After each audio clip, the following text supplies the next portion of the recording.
It's been a few months since AP testing finished up. Some people might say they're haunted by their testing experience, but no one knows what I've been through, along with my classmates. Now it's been long enough that I'm feeling better about the whole situation, so I'm going to try and further sort out my thoughts by talking about this. Good morning. Testing will begin after you complete the identification information on your answer sheet. The proctor drones the board tune of the AP exam instructions as tired students all around her stare with lifeless eyes. Many are in here for the second or third time this week and have chosen their senior year to jam-pack their schedule with resume-padding advanced courses. From calculus to psychology to macroeconomics, they'd seen it all.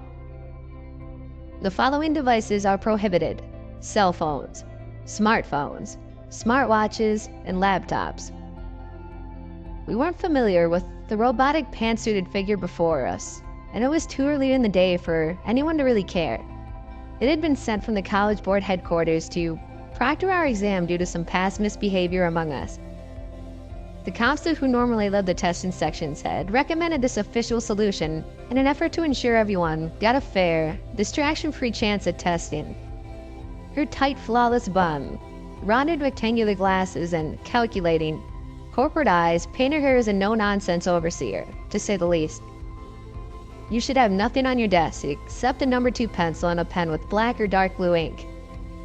This whole spiel gets very old, and we have all heard it so many times we could recite it by heart. Her words echoed slightly off the particle board paneling off the auxiliary conference room that's across the street from the school building. This is a designated testing space, as it's not in the place where students walk through for classes, and the PA system isn't even hooked up in this building. She continues, and I say the next few lines along with her in my head. You may not leave the room at the end of testing until you have been dismissed. Don't do this, don't do that. We want our booklets so the pain can be over with already. Do not share or exchange materials with anyone. If you use an unauthorized aid, such as a dictionary or calculator, fail to follow exam procedures, or create a disturbance, you may be dismissed and your score may be canceled. She finished her pre-game rule reminders and began to hand out her test booklets. People perk up, realizing they can stop daydreaming when she hands them the next 4 hours of their lives, neatly wrapped in plastic. Mine is set before me as everyone else's is. AP Psychology. Stares up at me in Times New Roman. I have all my stickers and information in place before she even finishes describing what a student number is. My colleagues have done the same. It's another few minutes before she finishes elaborating on the instructions that are already there. Instructions we've followed time and time again. The paragraph before our required signature looks a little bit longer than usual, but I brush it off as updated terms. No one else has bothered to read anything. Early morning testing will do that to you. In a moment, you will open the packet that contains your exam materials. By opening this packet, you agree to all of the AP program policies and procedures outlined in the 2016-2017 Bulletin for AP students and parents, and to the terms and conditions preceding your signature. What about my signature? Should I have read more thoroughly? Are they going to release my information in a new way? The crinkled plastic snapped through from my confusion, and I realized that everyone else has already removed their plastic wrap from the exam booklets. I hastily remove mine and prepare myself to start the exam. Read the statements on the front cover of Section 1. Sign your name and write today's date. Now print your full legal name where indicated. Are there any questions? She peered at us over her proctoring script, daring us to raise a hand or speak up. No one did. No one had read the statements either. The scratching of pencil signatures died down, and the woman continued. Turn to the back cover of your exam booklet and read it completely. Look up when you have finished. Are there any questions? No one even looked down to read. You will now begin the exam. You have 1 hour. Open your booklets to page 1 and begin. Really? Just like that? Past exam beginnings had been rife with excessive information about time limits and stopping points, and about how many questions and sections there were. If these are the kinds of changes that are being made, the College Board is onto something. I, like the 3 dozen others around me, open my booklet. My table mate steals a glance at me from my right, and I narrow my eyes at her. She should know to keep to herself. We've all heard the stories of tests being taken from the hands of teary-eyed, clueless students. Finally, I take a conscious look at the questionnaire in front of me. It's strange. There's one question at the top, but no lines beneath it, as would be customary for a short answer problem. The bottom right corner also has a small gray stop sign icon that is reserved normally for the end of a section. Stop, it tells me, complete section 1 before you move on. But this section can't be 1 page long, can it? My attention then turns to the question itself. Welcome to the 2017 AP Psychology exam. Please follow all the instructions carefully to ensure proper results. Your instructions for section 1 are as follows. Punch your table mate as hard as you can. Once you have completed this task, you may move on to section 2.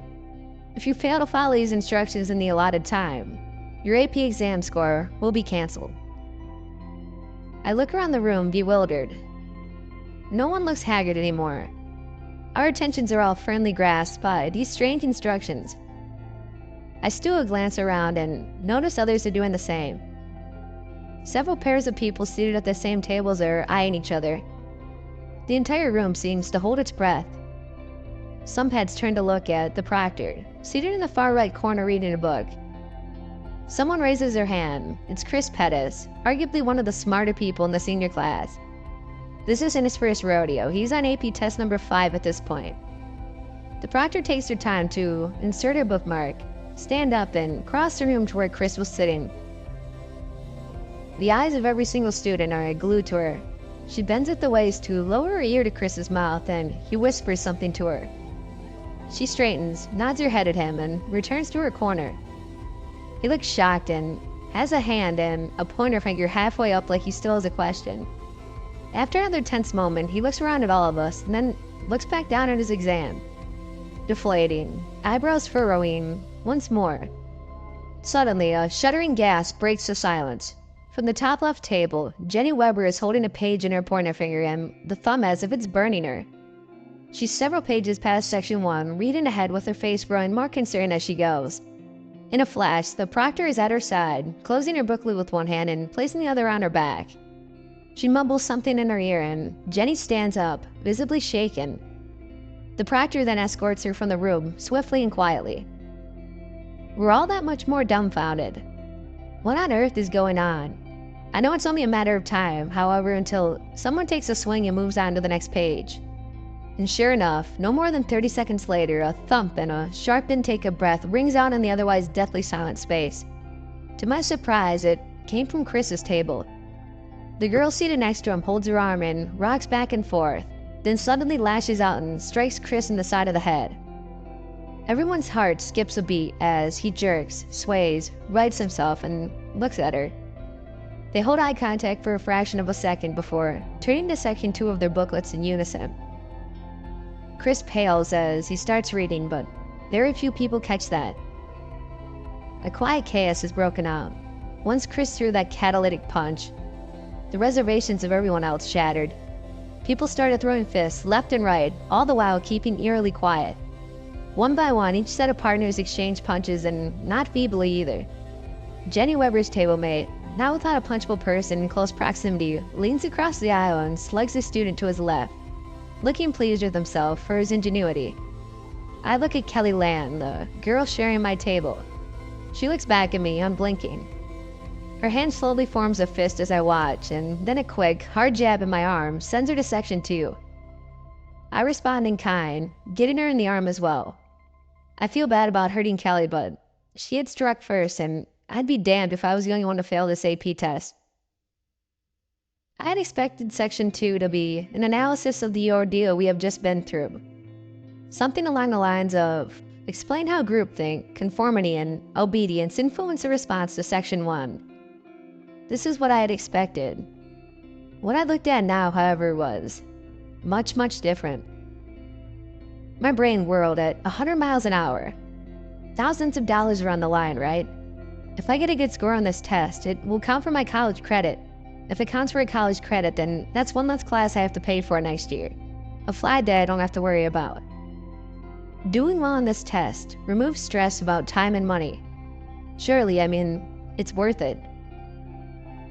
Your instructions for Section 2 are as follows. Draw blood from your table mate using whatever means available or necessary. Once you have done so, proceed to Section 3. What? Can they do this? Can they tell people to hurt each other like this? The next minute happens in slow motion. My heartbeat pounds in my ears as I see a couple students looking around, others picking up pens and sharpened pencils. Hands go up slowly as heads turn towards the proctor. Her eyes move upwards towards us over her glasses, head unmoving, one eyebrow arched. In that eerily graceful yet robotic way she has, she rises and attends to the first student she reaches. Her knees bend until her ear is at the height with the student's mouth. The student's lips move slowly, trembling. As she speaks, she sneaks glances at her table mate, who hasn't stopped looking at her. It took me another few heartbeats to notice Kelly. She was clutching one of her backup pencils, knuckles whitening. The point was sharpened flawlessly as it was yet to be used. A sharp intake of breath snaps both of our heads around. The pair at the table behind us are facing each other, pencils in hand, blood running down the back of their hands. Other students notice this too, including the proctor. She had made her way through several people at this point, her answers doing nothing to sate the disorientation of those who she'd spoken with. Her head tilted the slightest bit forward and a subtle nod towards the students behind me. But her face betrayed no emotion. Another round of silent violence rippled throughout the classmates. Some slashed, some stabbed, some even scratched, and all are visibly distressed. My attention turned back to Kelly. "We don't have to do this," I whisper when our eyes locked. Her eyes are pink and puffy, and her cheeks are spotted with tears. "You don't," she responds, choking on her words. Faster than I can react, Kelly plunged the pencil in the back of my hand as it rests on the table. I was utterly taken back. It stuck there, askew from the top of my hand. Droplets of blood well around the shaft of the pencil where it protrudes from my skin. My breathing quickens. What the hell happened to my classmates? My vision blurs, and the last thing I remember before passing out is Kelly frantically whispering, "I'm sorry," before turning to Section 3. I regained consciousness in what must have been seconds. The proctor was saying something on the other side of the room, but it sounded like her head was in a fish tank, garbled and muffled. I shook my head quickly and blinked hard several times and realized with a growing terror that I was still in the testing room. I hadn't even moved. My head had just rolled back and my torso slumped, and I blacked out for about 3 seconds. Everything was still very much real. My right hand still leaked blood from where Kelly had stabbed it. Kelly. My head whipped around so fast that a dull pain began throbbing behind my eyes. I ignored the headache, likely a remnant of my unconsciousness, and focused on what she was doing. Tears were streaming down her face and dropping onto her open test booklet as she leaned over it. The proctor spoke again, and her simultaneously commanding in board timbre, "Quiet, please." Except quiet was overly stressed, and there was just a little too much time before the word "please." I realized people had been mumbling to each other, but that was done now. Shock faces were all around me, white as sheets with reddened eyes that stuck out sorely. The room was dead silent. My classmates were bleating quietly to themselves, some looking down at their booklets, some staring into space with hollow eyes, and some were looking around, as I was. I made eye contact with Chris from across the room. His gaze had been burning a hole in my head, but the moment he caught me look at him, he nodded downwards, his eyes shifting to my own test. I hadn't yet moved on to Section 3. First thing was first, I had to do something about my hand. Grimacing, I gripped the shaft of the pencil with my left hand and yanked it straight up. Luckily, the tip didn't break completely apart as it dislodged, leaving only minimal parts of graphite to mingle with the freshly welling blood. Picking up one of my own pre-sharpened pencils, I slashed at Kelly's arm. It was a superficial scratch, but small beads of blood trickled from its nothingness. She barely moved when I did it. She'd been very much expecting it. Besides, her focus was entirely on the paper in front of her. I turned gingerly, dreading the words on the next page. They really can't make us hurt each other anymore, can they? I didn't know what to expect of the exam at this point, but what I saw was certainly not it. Your instructions for Section 3 are as follows. As a collective group, take the life of one of your own classmates by whatever means necessary. Those who survive will be allowed to move on to Section 4. Note, failure to comply is a breach of the College Board AP testing terms and conditions. Objection or resistance will also lead to the termination of one of your family members, detailed below. I felt bile rise in my throat as I read the information under this paragraph. It presented the name, age, and address of my sister. She was across the street right now, and second period had just started a few minutes ago. They knew where she was, there was no doubt about it. Others around me sported a similar look as mine. Many cried, and a few had turned over the test book to examine the terms none had bothered to read before this point. Before I could do the same, someone stood. It was Andy Spencer, a normally shy and quiet student. The beginnings of a bruise blossomed on his upper arm, and blood dripped from a gouge in his shaking hand. "You can't do this," he sputtered at the proctor. Her face was a mask of apathy, still looking almost bored. She turned her head slowly toward the door at the back of the room and nodded. There, standing against the wall, was a massive man in a black suit. When did he come in? He must have entered quietly amidst the chaos of the second section. Now, too, he was silent as he made his way over to Andy. Andy's eyes widened, glistening with a fresh set of tears as the man grabbed him by the arm and began to escort him from the room. "No!" Andy screamed as he tried to throw himself towards the proctor. "Don't hurt my mom!" But the proctor had looked away, back to her novel in her lap. After Andy's screams faded down the hall outside of our testing room, Chris was the first to stand silently and look around at us. A few joined him, seeming to scope out their classmates. Their predatory eyes swept over us, looking for a weakness. We were all weak, all crying, all bleeding, all shocked and disturbed by the occurrences of the morning. Everyone had a family member who had been threatened by this test. Questions buzzed through my head, one after another, and I was sure my classmates were similarly weighing our situation. Is this woman really from the College Board? What happens if I get up and leave? If I really had to, can I kill someone here? I noticed too late that people were amassing silently. Chris's outstretched finger was a damning arrow, the deciding factor in the choice of a victim. My realization then was that I was my own weakness. My right hand was out of commission, still dripping blood down to my fingertips. I'd blacked out and surely remained visibly shaken and pale, and Chris was pointing straight at me. I backed away from him and the people at his sides. What happens to my sister if they pick me? They slowly continued towards me. Their expressions vary widely from terror to regret to malice. My classmates, my friends, are going to try to kill me. I looked desperately at the proctor, but she still had her uncannily perfect nose buried in that godforsaken novel. "Help me!" I yelled at her. That earned a glance over the glasses, but to my utter horror, she simply placed a finger on her lips and looked back down at her book. I took another step back while keeping my eyes on my potential attackers. I had discounted one possibility, however, that there were more classmates from behind. I didn't hear them. I didn't even know who threw the first punch, but it landed right in the back of my head. It took a couple before I was out cold for the second time that morning, this time at the mercy of a group of students with so much to lose. I woke up in the hospital, hand bandaged and head murky. My mother was next to my bed, eyes raw and head bowed. She noticed my eyes were open and was on me. She questioned me relentlessly, asking about my head and my hand and how I was, peppering me with too many questions for my concussed brain to take in. Apparently I had been mugged on my way to take the AP Psych exam.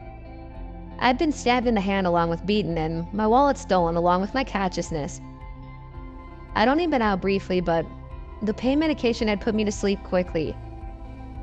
When a nurse came in to check on the bandages on my hand, I nearly threw up. Her bun was too perfect, coiled tightly on her head. Her glasses were rounded rectangles and the eyes behind them were cold and calculating. Her movements were both graceful and robotic. The proctor. She said nothing to me outside of a few questions about how I was feeling. I answered with nothing but nods and grunts of affirmation. She left the room with an empty lunch tray and didn't return. I wanted to believe my mother. I wanted to believe that the events of the past few hours were some sort of fever dream as a result of the concussion and the stress of testing. But I was never offered to retake the AP Psych exam.